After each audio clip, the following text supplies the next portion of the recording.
Nous sommes dans une génération où on expose beaucoup plus les tares, les défauts, la faiblesse des leaders ecclésiastiques plus que leurs bonnes œuvres. Il y a beaucoup de prédicateurs qui disent que les deux frères marchaient à reculons, c'était pour ne pas voir la nudité de leur père. Non, c'est faux. Elles aussi voulaient venir voir la nudité de leur beau-père. Donc c'est pour éviter, c'est pour empêcher que leurs femmes voient la nudité de leur beau-père, pour essayer de les retenir qu'ils marchaient à reculons. Ayant su que c'est Cham qui a vu sa nudité, il est Cham et il s'écrie: maudit soit Canaan. Parce qu'avant que je ne sois ivre, je n'étais pas avec Cham.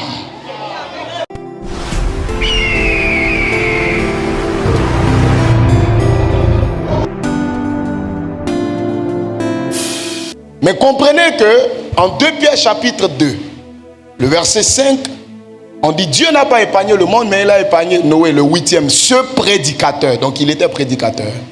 Et comprenez que Noé, en prêchant, avait condamné l'abus de l'alcool. Parce que c'était les habitudes des gens de sa génération. Donc son fils qu'il avait écouté prêcher avant le déluge, il voit son père dans les choses qu'il condamnait.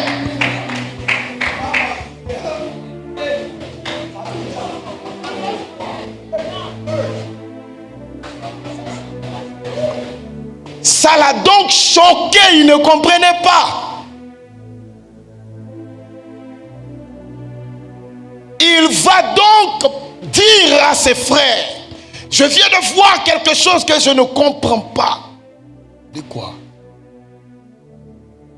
Il dit: le vieux est ivre, tellement ivre qu'il est nu sous sa tente. Ces deux frères marchent à reculons.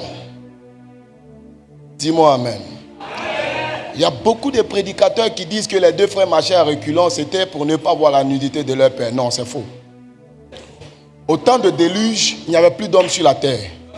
Les fils de Noé n'avaient plus d'amis. Et leurs amis, c'était leurs femmes. Ils passaient plus de temps avec leurs femmes parce qu'ils n'avaient plus personne avec qui ils pouvaient avoir des relations ou des amitiés.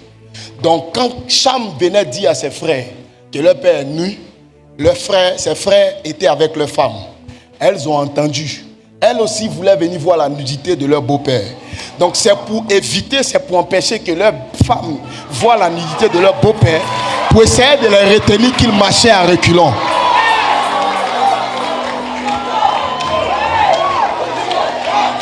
Abidjan. Abidjan.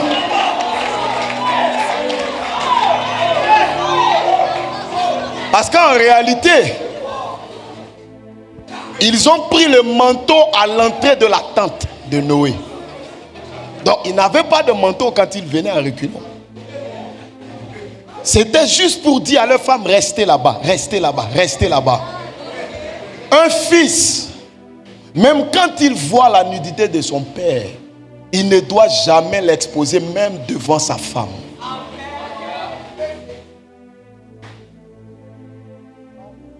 Dis-moi amen.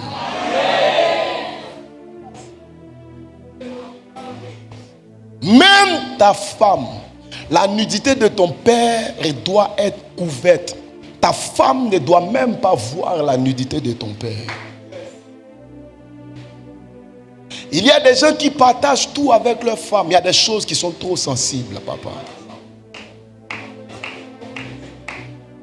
Un père, on ne l'expose pas.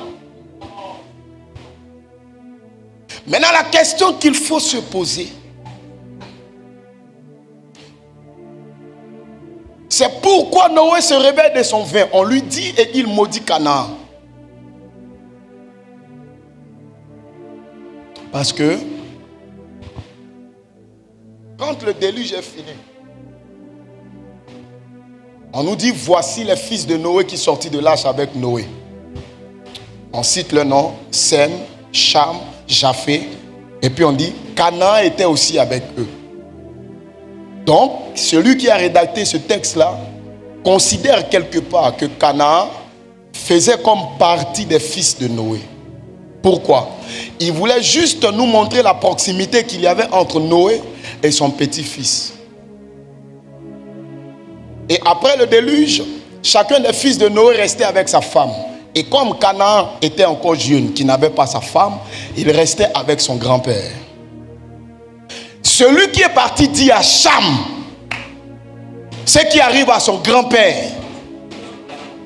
C'est qui?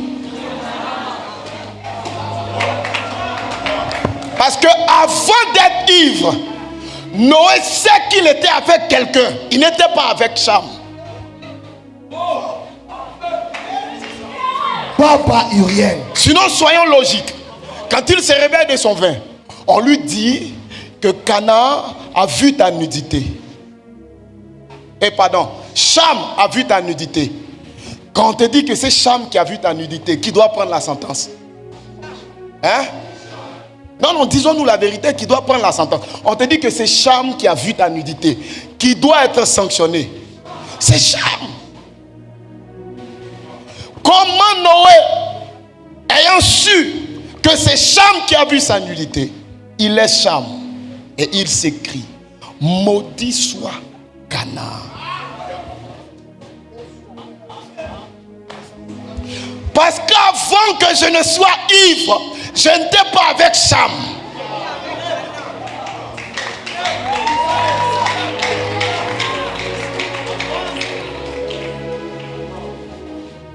Je n'étais pas avec lui. J'étais avec une seule personne. J'étais seulement avec Canaan. Le seul qui avait le secret. Le seul qui savait que j'avais bu. Le seul qui savait que j'étais ivre. Ce n'est pas Cham. Donc si Cham a vu ma nudité, c'est qu'il y a quelqu'un qui est allé lui parler des événements.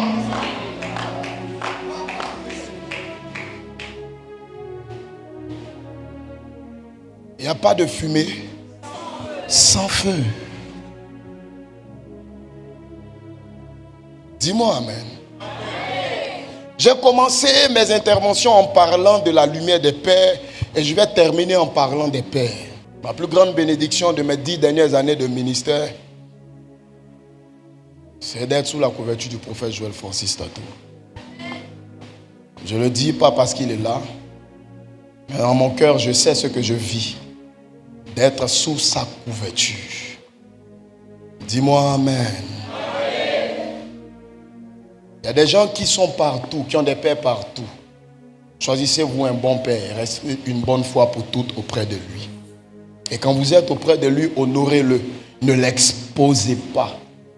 Il peut arriver que votre père, par faiblesse, se retrouve dans des choses qu'il a lui-même condamnées. Mais cela ne vous donne aucunement l'autorisation d'exposer sa nudité. Même si cela arrivait un jour, vous n'avez pas l'autorisation d'exposer sa nudité. Nous sommes dans une génération où on expose beaucoup plus les tares, les défauts, la faiblesse des leaders ecclésiastiques plus que leurs bonnes œuvres. Il y a eu plein de miracles qui se sont faits hier. Combien de personnes ont propagé ces miracles?